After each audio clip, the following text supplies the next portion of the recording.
Yine birlikteyiz dostlar. Bodrum'dan hepinize sevgiler, kucak dolusu sevgiler. Hepinizi selamlıyorum arkadaşlar. Canlı yayın başladı. Bugün canlı yayını Arzu Altıntaş'la yapacaktık ama bir sağlık sorunu yaşıyor Arzu Altıntaş. Sizlere çok selamı var ve maalesef rahatsızlandığı için yayına katılamayacağını söyledi. Şu anda dinleniyor evinde. Arzu Altıntaş ilaçlarını aldı ve dinleniyor. O nedenle yayına katılamıyor arkadaşlar. Yoksa normalde Arzu Altıntaş'la karşınızda olacaktık. Her Perşembe günü yaptığımız gibi yine Arzu'yla yayın yapacaktık. Peki, merhaba Stella, hoş geldin yayınıma. Stella, Sebuhi'ye de merhaba diyorum.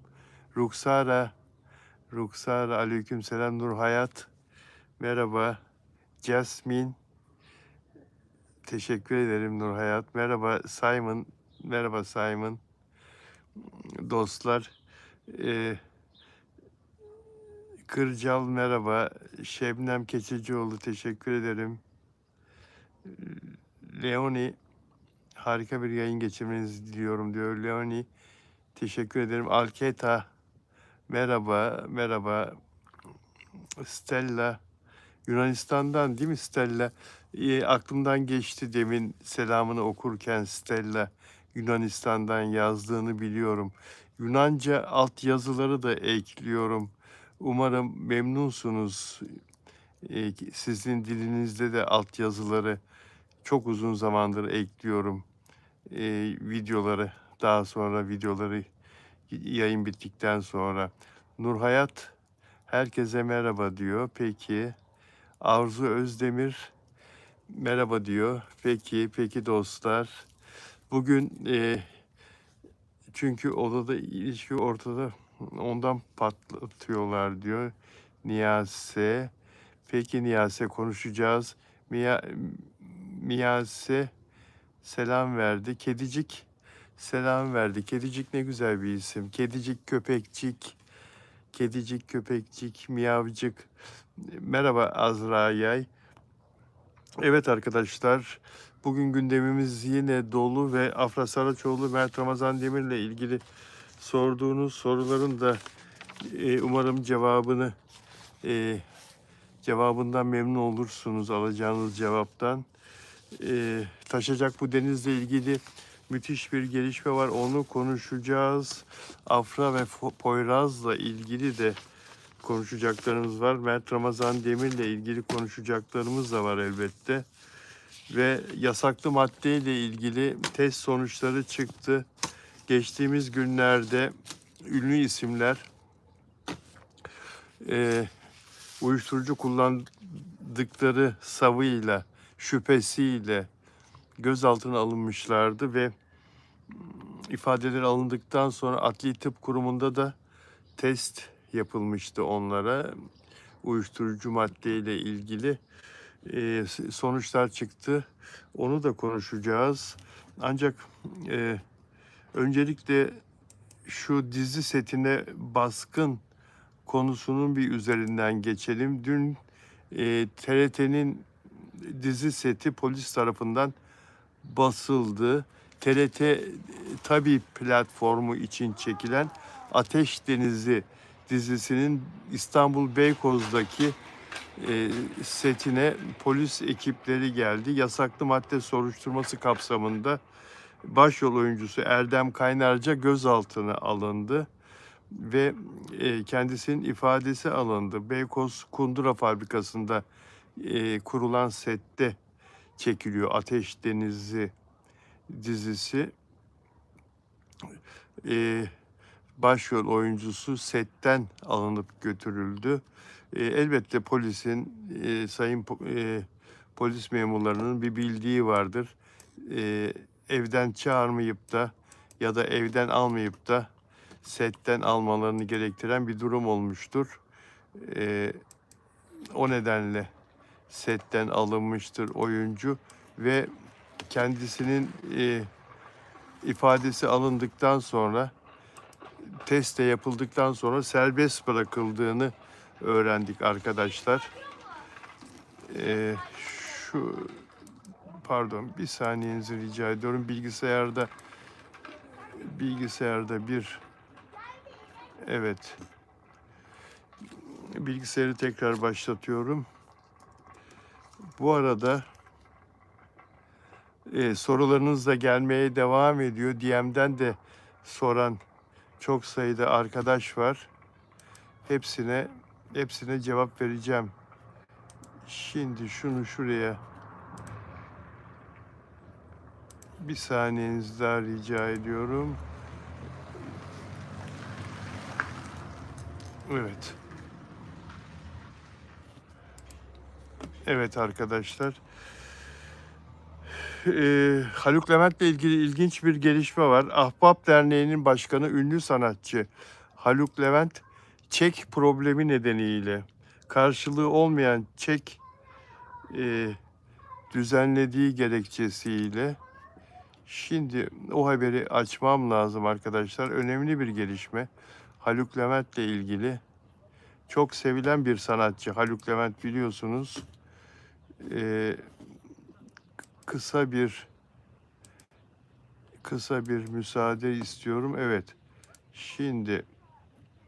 Şimdi o haberi hemen,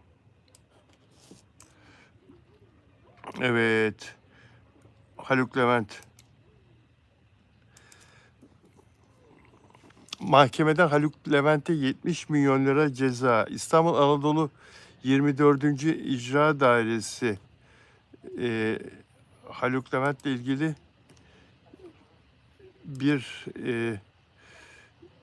iki ayrı çek düzenlemiş Haluk Levent ve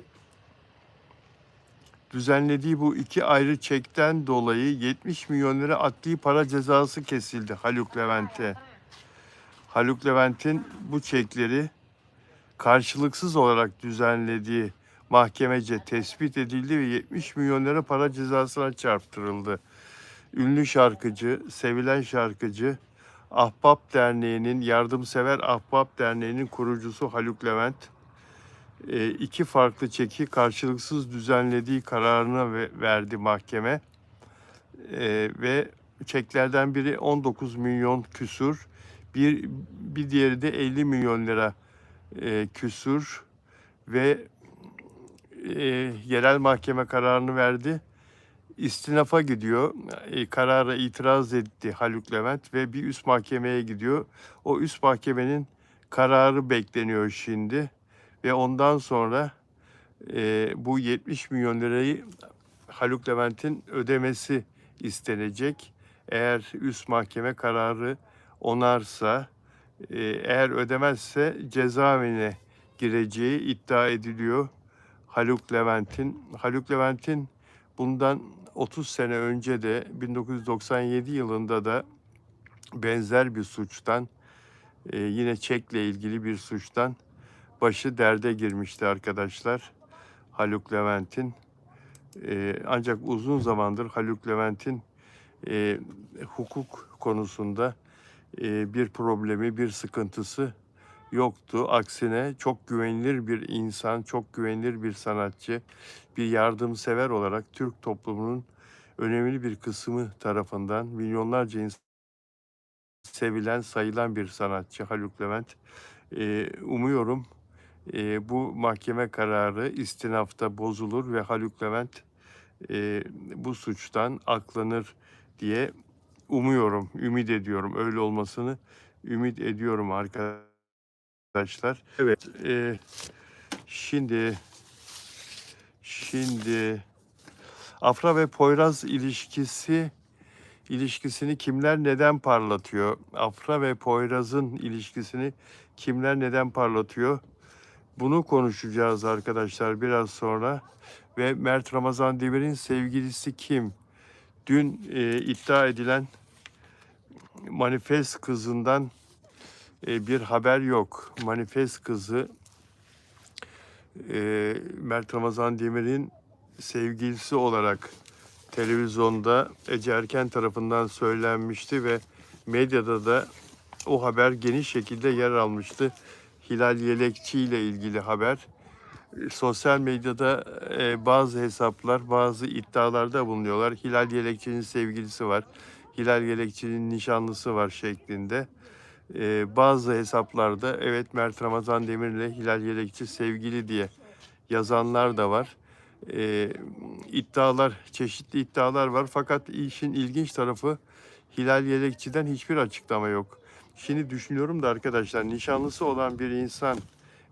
olan bir insan ve kendisiyle ilgili böyle bir haber yapılan bir kadın, ünlü bir kadın, Manifest grubu milyonlar tarafından sevilen bir topluluk. Ya bu haber doğru değil, ben nişanlıyım ya da benim erkek arkadaşım var, bu haber doğru değil, lütfen düzeltin demez mi? Demesi gerekmez mi? Böyle bir düzeltme gelmedi, böyle bir istekte bulunmadı Hilal Yelekçi. Dolayısıyla bazı kişiler bu haberin doğru olduğunu iddia ediyorlar arkadaşlar. Bilmiyorum, siz ne düşünüyorsunuz? Bu haber doğru olabilir mi? Bu iddialar doğru olabilir mi? Elbette ki ispatı olmayan, kanıtı olmayan bir söylem iddiadan öteye geçemez. Elbette ki öyle kabul etmek gerekir. Söyleyeni bağlar. Söyleyen kişinin ispat etmesi lazım. İspat etmezse bu doğru değildir. Fakat Hilal Yelekçi'den de bir açıklama. Hadi Mert Ramazan Demir zaten hiçbir zaman bir açıklamada bulunmadı. Afra Saraçoğlu'yla sevgiliyken de, Afra Saraçoğlu'yla yakıştırılırken de, Afra Saraçoğlu'ndan ayrıldıktan sonra da hiçbir şekilde bir açıklamada bulunmadı Mert Ramazan Demir. Mert Ramazan Demir'i tamam anlayabiliyoruz. Adamın tarzı değil gazetecilere açıklama yapmak, ama Hilal Yelekçi nişanlıysa ya da sevgilisi varsa bir sorumluluğu olduğu için açıklamada bulunması gerekir diye düşünüyor insan. Her neyse, Hilal Yelekçi'yi bu arada takipçi sayısında arttığı söyleniyor. Bu haberden sonra takipçi sayısında çoğaldığı söyleniyor arkadaşlar. Peki, onun dışında konuşacağımız yine çok konu var. Şimdi bu yasaklı maddeyle ilgili gözaltına alınan isimler geçtiğimiz günlerde, onlardan 8 kişinin testi pozitif çıktı. Kenan Doğulu'nun da testi pozitif çıktı. Beren Saat'le eşiyle birlikte gözaltına alınmıştı, hatırlıyorsunuz. Ve Kenan Doğulu'nun test sonucu pozitif çıktı. Enis Arıkan, onun da test sonucu pozitif çıktı. Berdan Mardini de pozitif çıktı arkadaşlar. Ozan Doğulu, Kenan Doğulu'nun kardeşi, onun da pozitif çıktı. Ünlü modacı, ünlüleri giydiren, şöhretleri giydiren modacı Tolga Çam, onun da pozitif. Yaşar İpek, ünlü şarkıcı Yaşar İpek'in de test sonucu pozitif çıktı arkadaşlar. Ve şimdi onların yasa gereği arınmaları gerekiyor, tedavi olmaları gerekiyor. Yasaklı maddeyi bırakmak için, yasaklı maddeden, uyuşturucudan kurtulmak için bir tedavi programına girmeleri gerekiyor. O tedaviyi de tamamladıklarını ispat etmeleri gerekiyor adli makamlara. Aksi halde tedaviyi kabul etmezlerse, o tedaviden kaçınırlarsa, istemezlerse o zaman hapis cezası var yasaya göre. Ama tedavi olurlarsa hapis falan yok. Burada amaç sadece içenleri, sadece kullananları o beladan kurtarmak, iyileştirmek, kurtarmak. Kenan Doğulu'nun ve diğer ünlülerin bu tedaviyi tamamlayıp kurtulmaları benim de dileğim. Benim de dileğim arkadaşlar. Onu da buradan söyleyelim.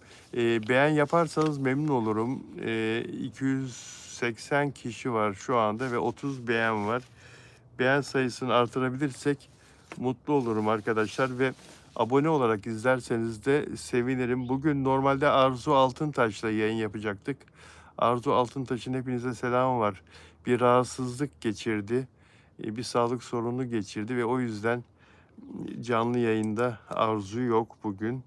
Kendisine geçmiş olsun diyoruz. Bu arada önceki günde, 2 gün önce de İpek Canbulat'la yayın yapacaktık ama gerçekleşememişti. Gerekçesi de İpek'in köpeğinin kaybolmuş olmasıydı. Yayına 20 dakika kala İpek aradı ve Bilal'cim dedi ağlayarak, köpeğim kayboldu, bulamıyorum, ne olur kusura bakma yayına katılamayacağım, olur mu öyle şey dedim, sen git köpeğini bul. 2 köpeği var, ikisi de küçük, bizim Tarçın gibi, Terrier, Yorkshire Terrier onun köpekleri de. Ve yayından sonra aradım kendisini, ne oldu köpeğin diye. Bulduğunu söyledi, sevinçle bulduğunu söyledi.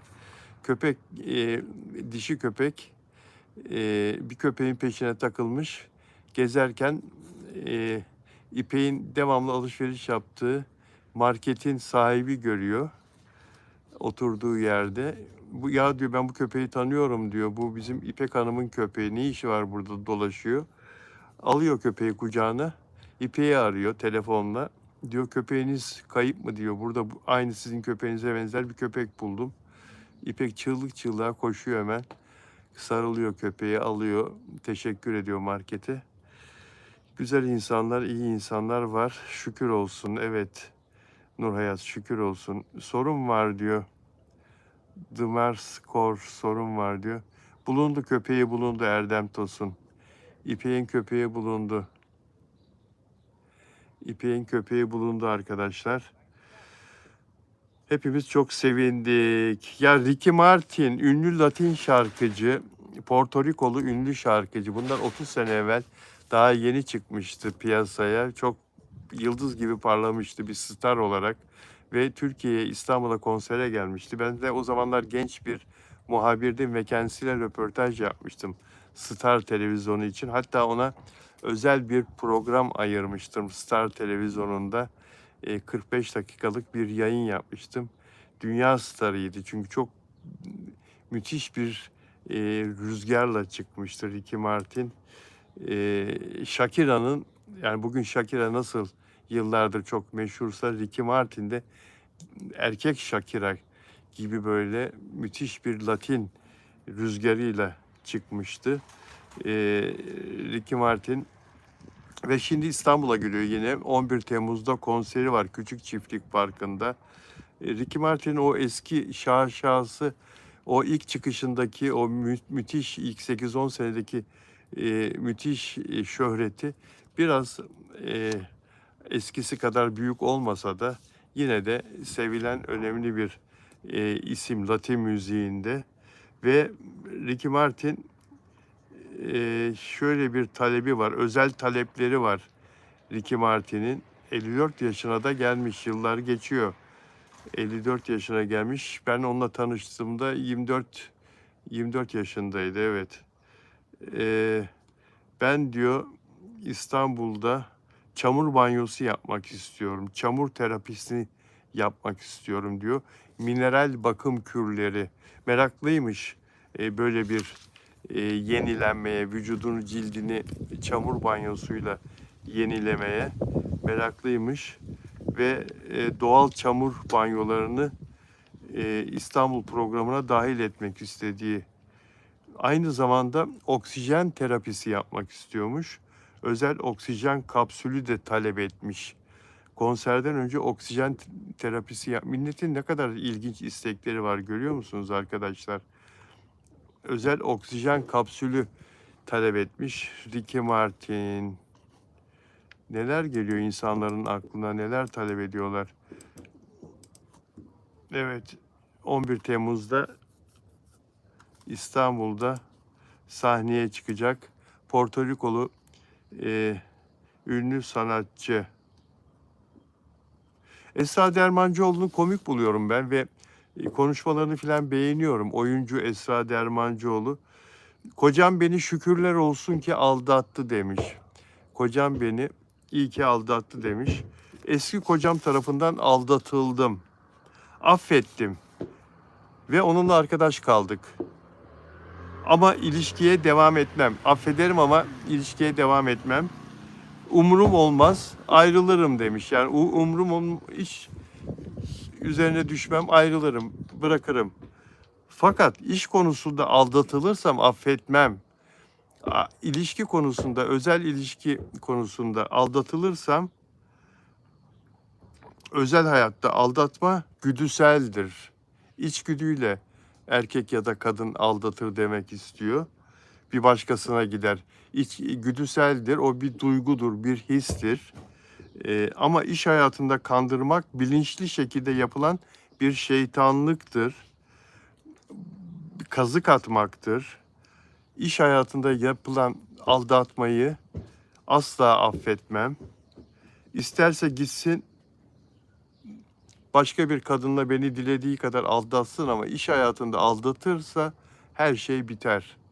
Her şey biter. O insanı asla bir daha görmem diyor Esra Dermancıoğlu.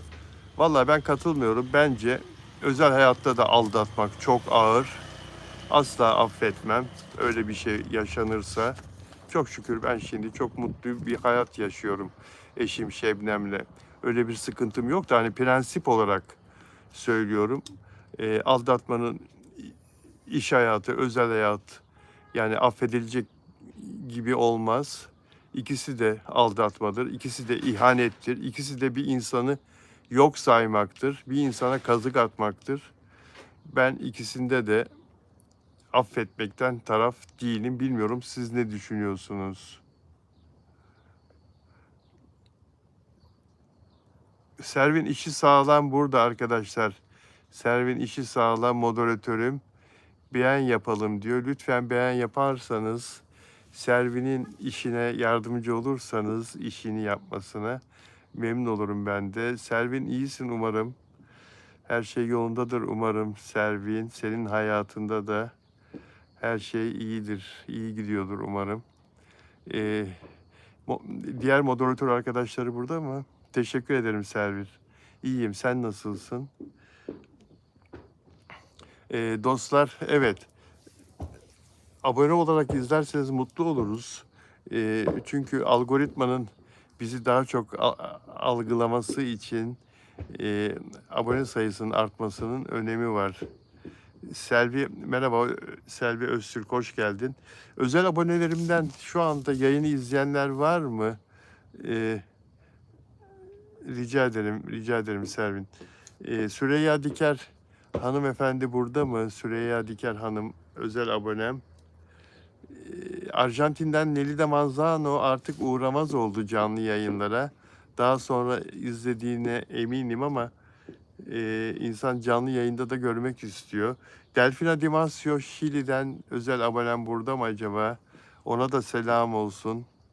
Esra çok enteresan ve esprili bir kadın diyor Veki. Evet. Sani selam verdi. Saniye merhaba. YDZ burada. Mert Afra büyük aşk bitti diyor. Konuşacağız. Mert ve Afra'nın büyük aşkına, Afram aşkına bitse de saygı duymak lazım arkadaşlar. Ama bazı kişiler ne yazık ki saygı sorunlu, saygı özürlü. Konuşacağız. Lidya Dupi, Lidya. Gece gündüz Lidya. Kendisini sosyal medyada o kadar çok görüyorum ki bundan çok memnunum. Lidya Fransa'dan arkadaşımız oldu artık. Ben cezaevindeyken eksik olmasın sağ olsun. Her gün tatsız bir şey yaşadım. Bir 10 gün cezaevinde kaldım. Bilenler bilir. Haberle ilgiliydi. Lidya her gün DM'den Bilal Özcan'dan haber var mı? Bilal Bey'den haber var mı diye Fransız arkadaşımız Lidya beni soruyor. Sağ olsun, eksik olmasın. Süreyya Diker izliyorum diyor. Süreyya Hanım merhaba, nasılsınız? İyi misiniz? Özel abonem. Memnun oldum canlı yayında olmanıza. Umarım her şey yolundadır sizin için de. Marta Gomez bundan 20 gün kadar önce özel abonem oldu kendisi. Abonelerim arasında ismini görünce memnun oldum, Marta Gomez ismine. Fakat kendisiyle tanışamadık hiç. Burada da Time'da da karşılaşamadık. Marta Gomez ismine baktım. Portekizce olduğunu gördüm. Ya Portekiz vatandaşı ya Brezilya vatandaşı diye düşünüyorum ama tanışamadık. Marta Gomez'e de güzel Bodrum'dan, Türkiye'mizin cennet köşelerinden biri olan Bodrum'dan selam yolluyorum Marta Gomez'e de. Evet, bugün Bodrum'a yağmur yağdı arkadaşlar. Hava 25 derece civarında ve Bodrum'a bugün ilginç bir şekilde ilk defa görüyorum. 20 senedir, 25 senedir her yaz Bodrum'a gelirim. İlk defa Haziran'ın ortasında Bodrum'a yağmur yağdığını gördüm. Ama yine de denize girenler vardı. Onlardan biri de eşim Şebnem ve oğlum Hidayet'ti.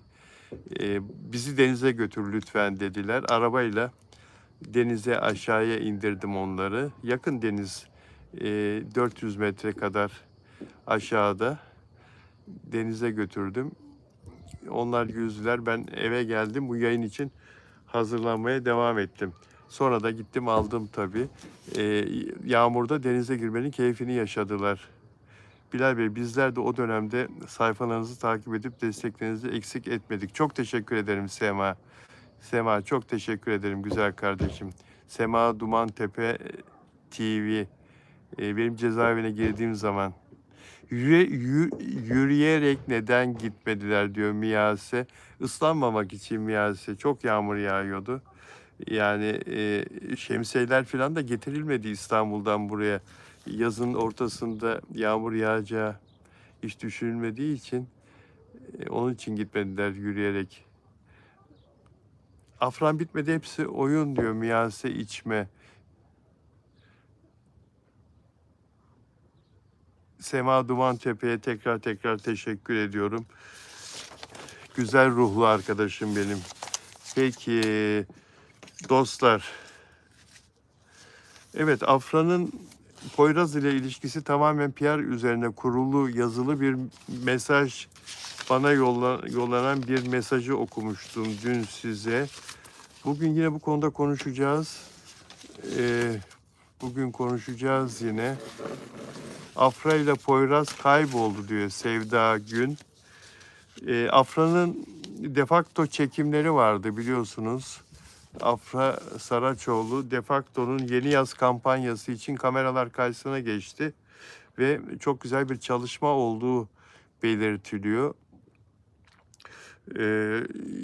Birkaç gün içinde de bu kampanya dijitalde ve televizyonda ve medyada yayınlanmaya başlanacak. Afra'nın yeni defakto kampanyası. Sosyal medyada bazı videolar ve fotoğraflar var. Bu reklam kampanyası setinden çekilmiş. İşte defakto ve teknik ekiple birlikte Afra'yı görüyoruz. Yan görülüyor, arkası dönük görülüyor. Karanlık fotoğraflar, videolar ama insanlar Afra'yı değişik bir fotoğrafta, değişik bir videoda görmenin mutluluğuyla paylaşımlar yapıyorlar. Defalarca retweet ediyorlar o videoları, o fotoğrafları. Müthiş bir sevgi. Afra'ya olan müthiş bir sevgi. Ve Afra ile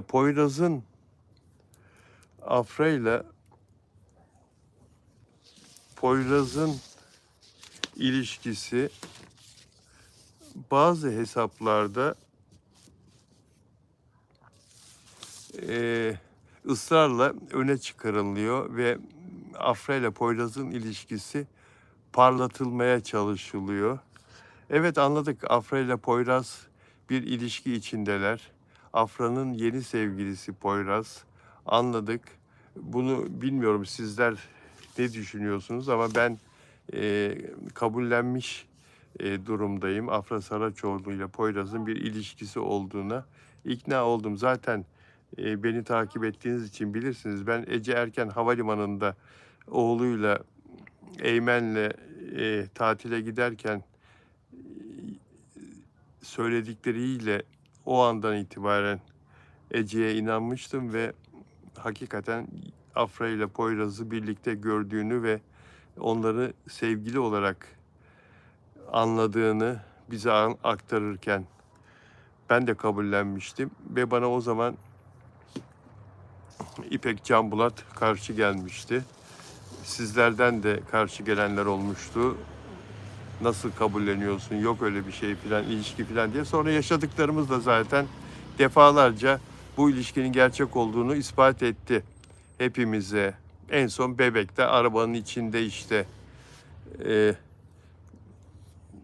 görüntülenmişlerdi. Büyük bir keyifle Boğaz turundalar. Şimdi buna rağmen, bu kabullenmeye rağmen arkadaşlar, Afra ile Poyraz'ın ilişkisinin parlatılmaya çalışılması birçok hala milyonlarca olduğuna inandığım Afram fanlarına biraz haksızlık gibi geliyor bana. Ya bırakın, tamam, susun, biraz saygınız olsun. Bitmiş bir ilişki de olsa, 6 ay önce de bitmiş olsa, bazılarının dediği gibi 3 ay önce de bitmiş olsa, bazılarının iddia ettiği gibi 1 sene, 1,5 sene önce de bitmiş olsa, Afra ilişkisine, Afra ile Mert'in ilişkisine inanan kişilere, saygı duyan kişilere siz de hiç değilse şu durumu bir geçiş süreci olarak kabul edin. Bir süre abartmadan, taşkınlık yapmadan, göbek atmadan, şıkıdım oynamadan biraz sessiz kalın. Bunu bir rica olarak söylüyorum size. Çünkü insanlar çok üzgün. Üzgün insanların durumuna saygı gösterin. Sizin gibi kolaylıkla kabul edemiyorlar. Tabii ki insanlar diledikleri gibi yaşarlar. Afra Saraçoğlu'nun hayatı tabii ki kendisine ait ve dilediği gibi yaşar. Yaşamasın diyen asla yok. Ben Afra Saraçoğlu'nu çok seven bir insan olarak söylüyorum. Asla öyle bir şey kimse söyleyemez, isteyemez. İstediği kişiyle istediği gibi hayat yaşamak onun özgürlüğüne dair. Özgür insan. Poyraz olmasa yarın bir gün Sinan olur. Sinan kim demeyin. Ahmet olur. Mustafa olur. Herkes istediği hayata yaşar. Kimse hayatı yaşar. Kimse karışamaz. Ama burada özel bir durum var.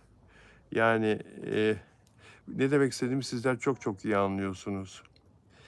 Bunu bir geçiş süreci olarak kabul edelim lütfen hep beraber ve fazla bazı şeyleri göze sokmayalım. Mesela damadımızı görmek istiyoruz. Özlüyoruz. Afra, harekete geçmelisiniz diye bir paylaşım. Ne çabuk damadınız oldu yahu. Ne çabuk damadınız oldu. Yani 6 aylık bir ilişki de olsa Poyraz Yosmoğlu ile Afra'nın ilişkisi, yani 6 ay içinde evlilik olursa o evlilik zaten yürümez. 6 aydır birbirlerini tanıyan insanlar ki hani 6 ay, bazıları öyle diyor ya, 6 aydır onlar çıkıyorlar diye. Hele bir haftalık, 10 günlük bir ilişkiyse, 20 günlük, 30 günlük bir ilişkiyse o kadar kısa sürede damat olarak nasıl kabul ettiniz? Mütevazı ve yakışıklı damadımız. Mütevazı ve yakışıklı damadımız, bir başka paylaşım. Afra ile beraber arabanın içinde Poyraz'ın görüldüğü o video Bebek'te. Onunla, bunlar retweet edilen bir sürü böyle paylaşımlar. Bıcır bıcır kız, ağırbaşlı erkek ilişkisi. Maşallah, bayılıyorum. Tamam, bıcır bıcır kız. Afra bizim kızımız. Afra bizim Aframız. Ağırbaşlı erkek ilişkisi maşallah bayılıyorum diyor. Bayılıyorsan bayıl ama yani biraz daha e, acı çekenlere, üzülenlere saygınız olsun. Biraz daha, biraz daha. Çünkü insanlar kabul edemiyorlar, kabullenemiyorlar. Dünyanın her tarafından insanlar hala afram sürüyor diye yazıyorlar. Afram devam ediyor diye. İspanyolca, Portekizce, İngilizce insanlar yazıyorlar. Arapça, Rusça. Yani biraz daha lütfen insanların duygusuna biraz daha saygınız olsun. E, bir süre daha insanlar alışana kadar Afra ile Poyraz el ele e, insanların karşısına çıkana kadar en azından bu tür paylaşımları çok fazla yapmayın, olur mu?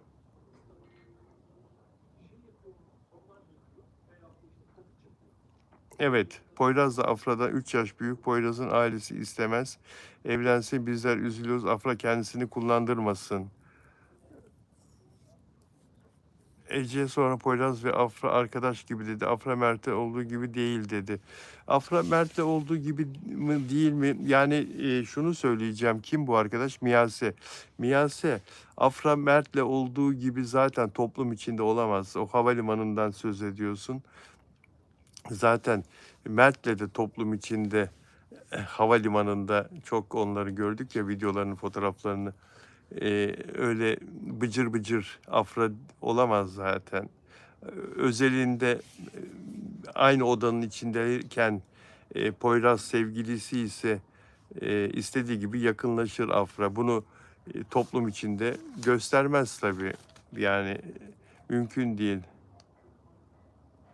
Bu yaz böyle geçecek belli ama diyor Sıla Deveci. Sonrasını bekleyip göreceğiz. E, Afra Poyraz hiç geçmiyor. Mert olduğu gibi olmayacak Afra'nın. Afra çok akıllı bir kız değil diyor Erdem. Afra'nın parlayan gözleri yok, cıvıl cıvıl halleri yok, ayakları yerden kesilen Afra yok, eski Afra yok. Afra'nın şu an ruhu yerinde değil. Mert'in yanında olan aşık Afra yok diyor Miyase.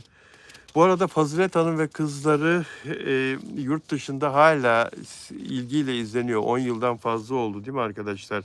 Amerika'nın en büyük yayın platformlarından, Latin Amerika'nın ve Amerika Birleşik Devletleri'nin en büyük yayın platformlarından Kanal TV'de gösterime girdiği bugün Time'da çok geniş şekilde işleniyor arkadaşlar. Afra Saraçoğlu'nun oynadığı dizi, başarıyla oynadığı dizi. Ee, Şimdi kimler parlatıyor Poyraz'la Afra'nın ilişkisini? Bakın, katiyen yanlış anlaşılmak istemem. Ben Afra Saraçoğlu'nu çok seven, sayan ve beğenen bir insanım. Bunu sizler de biliyorsunuz. Dilediği gibi ilişki yaşayabilir. Afra Saraçoğlu'nu gerçekten çok seven, her koşulda onu destekleyen çok fan var. Çok ama çok fazla.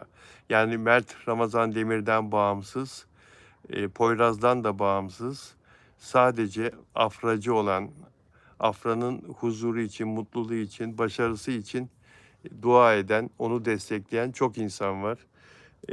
Elbette onlar Poyraz'la ilişkisini Afra mutlu olduğu için destekliyorlar. Afra'nın mutluluğu onların da hoşuna gidiyor tabii. Ve onlardan bazıları bu paylaşımları yapıyorlar, parlatıyorlar ilişkiyi, cilalıyorlar. E, Yapmayın demek doğru değil ama lütfen çok fazla yapmayın. Çok fazla insanların gözüne sokmayın. Hakikaten üzülen, rahatsız olan insanlar var. Yani bu yüzden sırf bir daha sosyal medyaya girmeyeceğim diyen insanlar var. Bir daha hiçbir dizisini seyretmeyeceğim. Ne Afralı ne Mert'in diyen insanlar var. Hayal kırıklığına uğradığını yazan insanlar var. Bunlar arasında olgun e, ablalar, yaşlı beyefendiler, genç insanlar da var her yaştan. Hayal kırıklığına uğradıklarını söylüyorlar. Ama hayat böyle bir şey. Kimse kimseye kelepçeyle bağlı olamaz ki. Ne evlilikler bitiyor değil mi? bizlerin de çevresinde, ailesinde ayrılmış çiftler, boşanmış karı kocalar yok mu? Pek çok var. Kabul etmek lazım bazıları ama biraz zaman, biraz zaman. O yüzden söylüyorum ki yani nazire yapar gibi, e, nazire yapar gibi olmasın. Anlatabiliyor muyum? İşte yanında Mert olması gerekirken bu adam nereden çıktı diyorlar. Bu adamın kafasındaki peruk diyorlar. Atıyorum işte bu adam çirkin diyorlar. Bu adam Afra'ya layık değil diyorlar. İşte filan böyle bir sürü şey söyleniyor. Tartışmalar da yaşanıyor tabii. İnsanlar birbirlerine kırıcı sözler de söylüyorlar. Olmasın. Bilmem anlatabildim arkadaşlar. Banu hoş geldin diyor Nur Hayat. Bilal abi, Onur abi, Afra ve Mert beraber film çekecek dedi. Haber var mı? Bu Poyraz meselesi çıktıktan sonra o konuda yeni bir gelişme olmadı. Poyraz'dan önce çok yoğun konuşuluyordu o konu ve o konuda da bazı gelişmeler geçen yaz yaşanmadı ama bu sene olacaktı diye biliyorum ben de. Fakat Poyraz meselesinden sonra o konu askıda diye düşünüyorum. Sema size kesinlikle katılıyorum Bilal Bey diyor. Teşekkür ederim. Afra ile Mert'i artık zor görürüz diyor Gülay. Gülay Yıldız.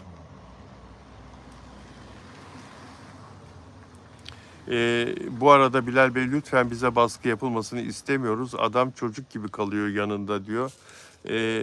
Poyraz yani Afra minyon bir kız. Afra yaşını göstermeyen bir kız. Gerçi daha 28-29 yaşında. 29 oldu mu?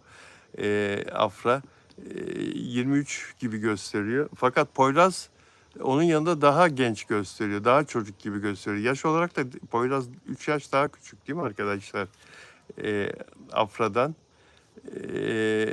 Öyle Mert'te bir olgun hava var. Mert Ramazan Demir'de yani yüzünde de var, duruşunda da var. Daha bir olgun, daha bir ağır abi Mert Ramazan. Bütün gençliğine ve yakışıklılığına rağmen, baby faced olmasına rağmen Mert'te ama bir ağırlık var Mert'te. Duruşunda böyle bir güçlü bir erkek, daha olgun bir erkek duruşu var.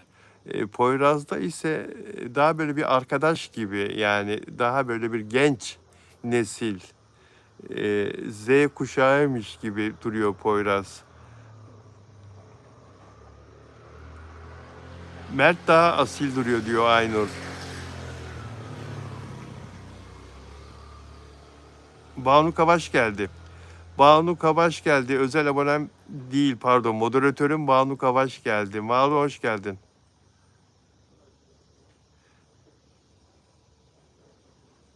Mert müthiş biri diyor İsmail. Mert Ramazan Demir müthiş biri. Vikis birisini öptü. Banu Kabaş'ı öptü. Peki arkadaşlar. Şimdi bu Taşacak Bu Deniz dizisinde sevilen oyuncu Gezep karakteri yani neden Onur Dilber oyuncu Onur Dilber beklenmedik bir şekilde diziden uzaklaştırıldı. Dizideki işine son verildi ya. Ya milyonların sevdiği bir oyuncu ve karakter dizide çok önemli bir yan karakterdi. Gezep karakteri ve Onur Dilber de çok iyi oynuyor o karakteri. Çok büyük bir e, ilgi vardı Gezep karakterine. Ancak sezon finalinden sonra artık Onur Dilber'le devam etmeme kararı alıyor yapımcı ve kanal. Yapımcının tabii burada önemli böyle düşünüyor olması. Kanal bir şey demez. Yapımcı sonuçta onun yerine bir önlem alacaktır. Gezep karakterinin yerine başka bir şey uygulayacaktır. Başka bir karakter sokacaktır senaryoya. Onur Dilber şok oldu. Hiç böyle bir şey beklemiyordu diziden çıkarılacağını ve projeye veda ettiğini duyururken seyirciye teşekkürler diyor. Ne yazık ki yarım kalan bir Gezep hikayesi var ama sağlık olsun. Geç de olsa hak yerini bulsun amin diyor. Yani çok alınmış belli. çok alınmış. Bunun bir haksızlık olarak görüyor. Geç de olsa hak yerini bulsun diyor. Ee, ve yeni işlere bakacağım diyor. Fakat sosyal medya yıkılıyor. Gezep karakterinin diziden ayrılması Taşacak Bu Deniz seyircisini çok üzdü, çok kızdırdı. Yani ben de bir video çektim. Böyle bir şey görülmedi diye çok büyük bir tepki gösteriyor seyirci.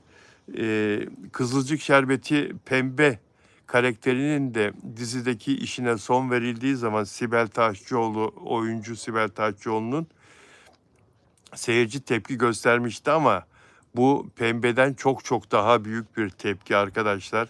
Hakikaten böyle bir şey görülmedi şimdiye kadar. Seyircinin bu kadar protestosu, bu kadar bir oyuncuya sahip çıkması görülmüş şey değil. Haberi yokken diziden çıkartılan Gezep karakteri oyuncusu Onur Dilber için insanlar ayağa kalktı. Yapımcıyı ve kanalı protesto ediyorlar. On binlerce insan ve insanlar Gezep karakterini ve Onur Dilber'i, onu canlandıran Onur Dilber'i geri istiyorlar. Diziye geri istiyorlar. Yoksa seyretmeyeceğiz diyorlar. Seyretmezler, hakikaten seyretmezler. Birsen Altıntaş gazeteci arkadaşım neden diziden uzaklaştırıldığını öğrenmiş. Birsen'i tanıyorsunuz, sizler de biliyorsunuz Birsen'i. Birsen dizi ve yapım dünyasında çok güzel istihbaratları olan bir gazeteci. Oyuncular arasında, dizi sektöründe, yapımcılar arasında çok güzel bilgi alışverişi, bilgi akışına sahip olan bir gazeteci. Ve diyor ki Birsen Altıntaş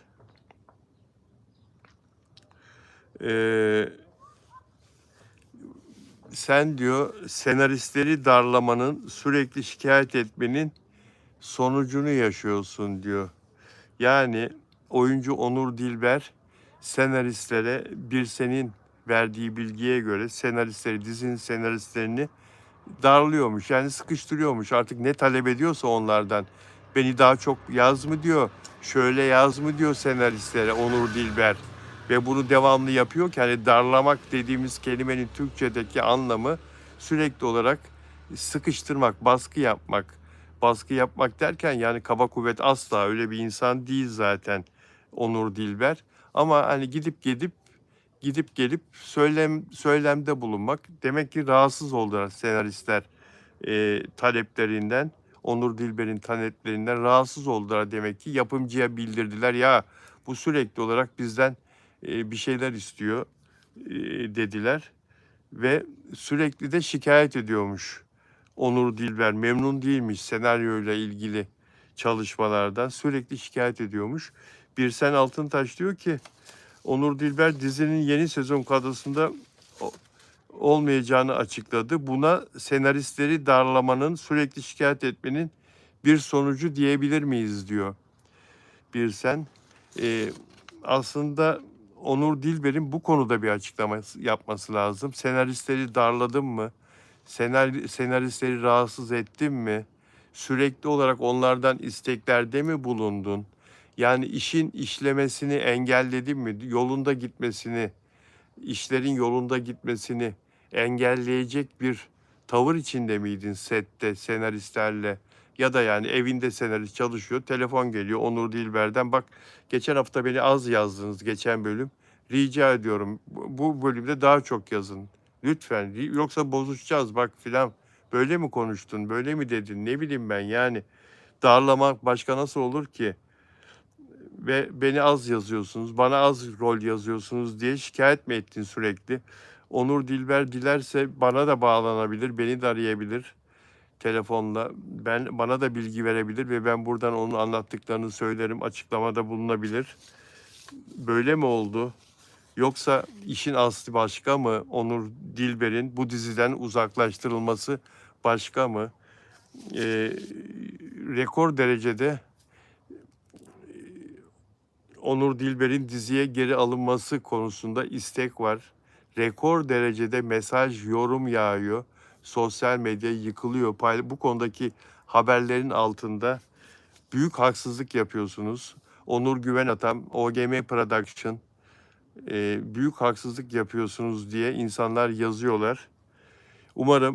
Umarım eğer bir hata varsa hatadan dönülür ve hak yerini bulur. Eğer kasıtlı yanlış yapılan bir şey varsa, Onur Dilber'in hakkı yeniyorsa hakkı geri verilir ve seyirci de arzu ettiği e, gibi sonuçlanır bu iş. Evet, Banu Kabaş'ın dediği gibi beğeni yaparsanız mutlu olurum arkadaşlar ve abone olarak izlerseniz yayınımı daha çok sevinirim. Sizlerin bizim abonemiz olmanız önemli. Biz zaten işimizi yaptığımız için sizler bizi izliyorsunuz. Benim işim 50 yıldır magazin gazeteciliği yapmak, televizyonculuk yapmak. Ben 50 yıldır gazeteciyim ve devletin bana verdiği basın kartına sahibim. Resmi basın kartı, gazeteciyim diyen pek çok insan bu basın kartını sahip değildir. Cumhurbaşkanlığı İletişim Daire Başkanlığı veriyor arkadaşlar. Ve bu kartı alabilmek için de bayağı bir ciddi yıllarınızı vermiş olmanız lazım. Bizim profesyonel olduğumuzu gösteriyor. Haftada 7 gün bu yayını yapıyorum. İşimi çok sevdiğim için ve zevkle çalışıyorum. Sizlerin karşısında 1 saat konuşuyorum. Konuğumla birlikte hemen her yayında bir konuğum oluyor. Tanıyorsunuz siz onları. Ama onun öncesinde minimum 3 saatlik bir hazırlık dönemi var. Gün içinde haber akışlarını okumak ve onları üzerinden geçmek, yorumlamak, değerlendirmek, aralarında sizlere anlatacağım haberleri seçmek. Her gün böyle bir çalışma temposu içindeyim ve bundan da çok mutluyum arkadaşlar. Ve benim her zaman söylediğim bir söz var. Son nefesime kadar da Allah kuvvet versin, bu mesleği yapmak istiyorum. İşimi çok severek yapıyorum ve ben 10 yaşındayken gazeteci olmaya karar vermiş bir kardeşinizim. Bazen anlatıyorum bunu. İçinizde bilmeyenler olabilir. Kısaca tekrar edeyim. Ankara'da oturuyorduk ve 15 katlı bir apartmandaydık. Her katta 4 daire vardı. Biz 1. kattaydık. Okuldan gelirdim, çantamı eve bırakırdım, üstümü çıkarırdım. Daha hiç yemek falan yemeden asansörle en üst kata çıkardım. 15. kata çıkardım. Eskiden gazeteler okunurdu ve paspasların üzerine bırakılırdı. Sabahları evlere gazeteler alınırdı. Okunduktan sonra da işte öğlene doğru paspasların üzerine bırakılırdı. Apartman görevlisi de onları toplardı, biriktirirdi. İşte sonra da satardı belli bir biriktirdikten sonra. Ben 15. kata çıkardım. Bütün paspasların üzerine bırakılan işte saat 2 filan okuldan gelmişim. Bütün o gazeteler içinde beğendiklerimi alırdım. Aşağı inerdim merdivenlerden ala toplaya eve gelirdim ve evde okurdum. Manşetleri okurdum. Okuyabildiğim başlıkları okurdum. Akşam babam eve geldiğimde de babama anlatırdım. Bak böyle bir olay olmuş baba. Bak böyle yazıyor gazete. Resmi de bu filan diye. Babamın çok hoşuna giderdi. Ve büyüyünce de gazeteci olacağım söylemleri bende o günlerde başladı. 10 yaşından itibaren başladı. Ve bunu gerçekleştirdim çok şükür. Üniversitede de öyle tercih ettim. Ve 18 yaşında üniversiteye girdiğimde gazeteciliği okumaya başladığımda işe de girdim çırak olarak. Bir muhabir yanında babamın desteğiyle, babam hakim albaydı ve gazete patronu, tanıdığı gazete patronu vardı. Onun yanında işe girdim ve giriş o giriş. 1977 senesinde mesleğe başladım. Şimdi 50. yıla giriyorum Ekim ayında. 49 sene bitiyor. 50. yıla giriyorum arkadaşlar. Yarım asırdır bu meslekteyim ve çok severek yapıyorum. Sizlerle sevdiğim işi paylaştığım için de çok mutluyum. İyi ki buradasınız. Peki dostlar, hadi bugünlük de yayınımız bu kadar olsun. Bugünlük de Birlikteliğimiz bu kadar olsun arkadaşlar. Ee, Stella, Yunanistan'dan Stella, komşu Stella, teşekkür ederim. Biz de o yüzden buradayız diyor Sıla Deveci. Teşekkür ederim Sıla Deveci. Bence Poyraz durgun ve efendi bir gence benziyor. Afra ile aynı. Zaten efendi olmasa Afra onunla beraber olmaz. Evet, efendi, sakin, iyi aile çocuğu, iyi yetiştirilmiş, çok iyi yetiştirilmiş ve çok iyi eğitim almış Poyraz.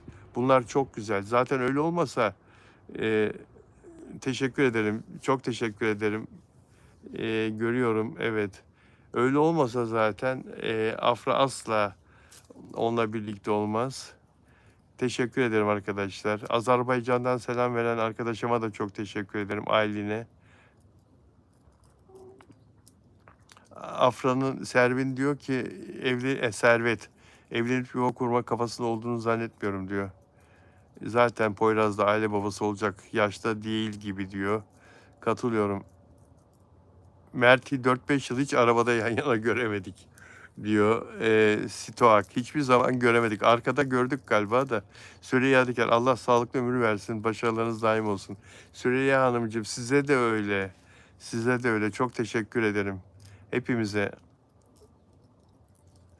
Ama çok büyük aşk var Afra karar verme aşamasında diyor Erdem Tosun.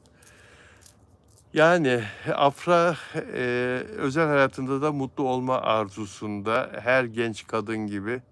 İşinde zaten çok başarılı. Özel hayatında da hiç boşluk olsun istemeyen bir kadın Afra Saraçoğlu.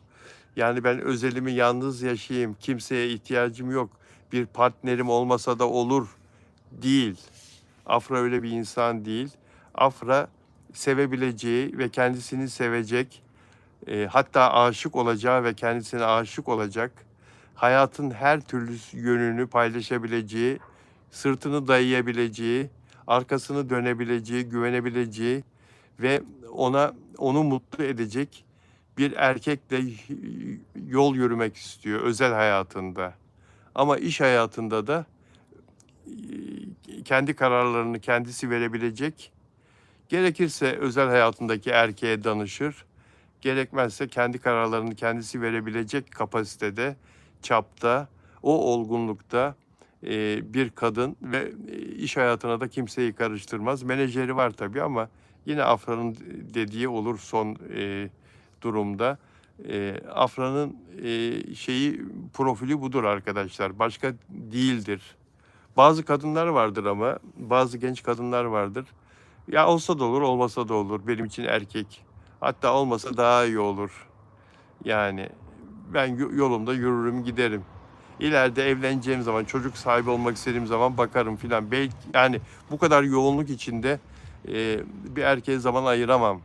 Bu kadar iş içinde filan. Bazı kadınlar için önemli değildir bir erkek arkadaş olsun. Ama Afra Saraçoğlu özel hayatında da mutluluğu çok isteyen, arzulayan hep böyle olmuştur.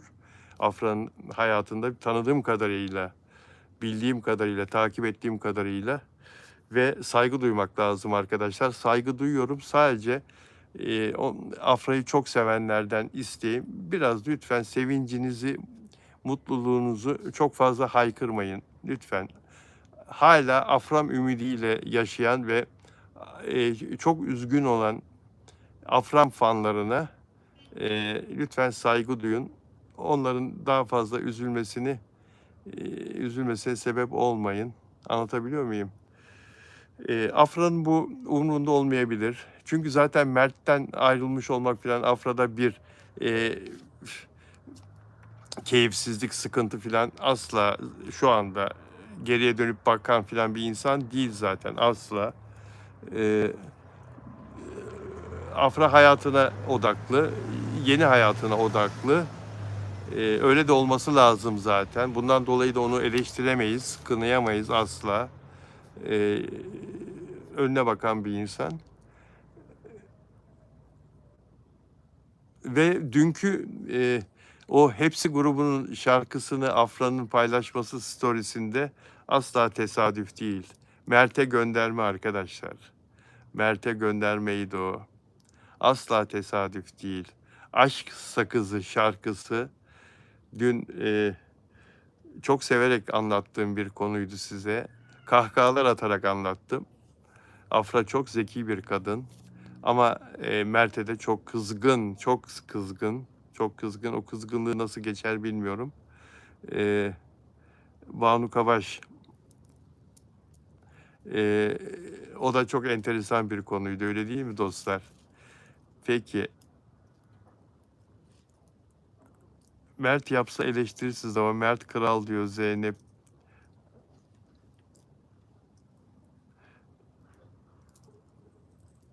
Stovak, ün ve şöhret geçici ama beraberlik bir ömür diyor. Afra Mert'i kullandı diyor Zeynep. Yani dostlar, herkesin hatası var. Burada ayrılıklarda hata tek taraflı zannetmiyorum ya. Tabii gurur yapmalar falan da vardır ama neyse, sizleri seviyorum. İyi ki benimlesiniz, iyi ki yayınımı izlediniz. Yarın inşallah İpek'le, köpeği de bulundu biliyorsunuz, söyledim. İpek Canbulat'la birlikte olacağız. Yarın görüşmek üzere yarın. Mert Ramazan Demir Kral diyor. Mert Ramazan Demir Kral, Afra Saraçoğlu Kraliçe. Tamam mı? Görüşmek üzere. Sevgiyle kalın. Hoşça kalın.